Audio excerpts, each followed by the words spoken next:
সমাপ্তির দিকে চলে যাচ্ছি। মূর্তি বাংলাদেশে কোথাও থাকতে দেওয়া হবে না।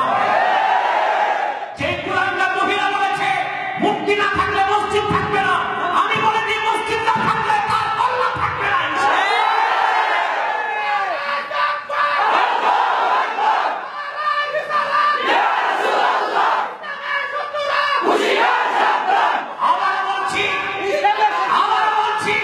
মুক্তি না থাকলে যদি মসজিদ না থাকে, মসজিদ না থাকলে সেই মশলা ভ্রষ্টা বেশ্যা নাস্তিক মহিলা কল্পনা থাকবে না।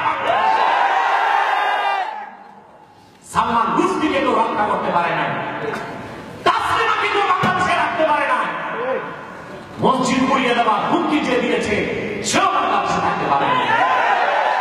আর কোন অবস্থায় মূর্তি নিয়ে আমাদের সাথে পুতুল খেলা হচ্ছে, কখনো সুপ্রিম কোর্টে, কখনো অ্যানেক্স ভবনে।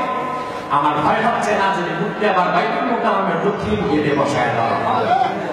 সেই অভিশাপ থেকে আল্লাহ তাআলা আমাদেরকে রক্ষা করুন। আপনাদের সকলকে আমি মুবারক জ্ঞাপন করছি। সময়